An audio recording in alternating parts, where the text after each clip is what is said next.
So your partner is saying that porn is no big deal, but it is a big deal to you. Okay, where do we go from here? What do we do? Look, basically at the end of the day, this is a huge, huge pendulum swing. Basically, you've got people at one end that think porn is perfectly okay and not a problem at all. You've got people at the other end that think it's the worst thing to have ever existed, and you've got everything in between. So there is no hard and fast rule for pornography in relationship. It comes down to you, your partner, and your own relationship, what you are willing to accept, what you are not willing to accept, and the same for your partner at the end of the day. So if you have a partner that thinks it's not a big deal, what do you do about it? That to me instantly tells me that you think it's a big deal. And there is nothing wrong with that. And I am here to stand up and say, for a lot of women, and I will specifically say for women, men too, but for women specifically, because the data says that predominantly women are the ones that are feeling the most uncomfortable about pornography, and that men are actually the predominant users of pornography. I'm here to tell you as a woman that you don't have to put up with that either. That it doesn't make you a prude, that it doesn't mean it's not okay, that it doesn't mean that you're the fun police. It just means that you have boundaries too, and it is okay. Because the bottom line is that I have come across so many women over the years who are finding it is causing disconnect in their relationship. It is making them feel betrayed. It is making them feel fat and ugly and unwanted and disgusting and old and wrinkly and all of those things.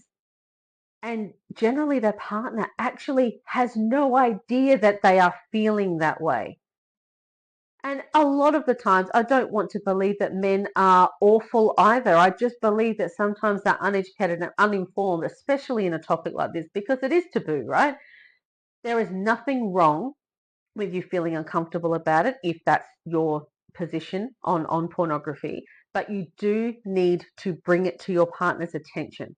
You are allowed to bring it to their attention, and you shouldn't be made to feel belittled or irrelevant because you don't like it. That is up to them to now come to the party and say, okay, this is how I feel about it. And then between the two of you, you need to compromise. It's not a hard and fast rule because every person and every relationship is different.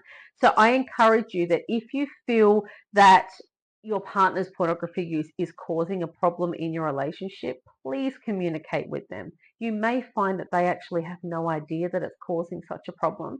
If you can lay it out for them, lay it out on the table, put it on paper if you need to. You don't have to sit and have a really uncomfortable discussion straight off the bat. If you feel it might cause friction, write it down and give it to them and let them come back to you with an answer. Tell them that you're not attacking. I'm just saying this is how I feel, this is how it makes me feel, and then get their stance. But I will tell you this. Once you have put that out there and you said, look, this is how it makes me feel and I'm not okay with it and it makes me feel bad and blah, blah, blah, blah. If they come back and say, well, too bad, well, then you've got another question to ask. And I think you know what that is. But if they come back and say, look, I didn't know, I had no idea that you felt this way, let's work on it. Well, then you've got yourself a good egg. And then you work together on what is appropriate and what's not for your relationship. But don't be discounted and don't be belittled by the way that you feel, because that's not okay either. Communicate, communicate, communicate. It is the biggest and most effective tool in any relationship. Please communicate.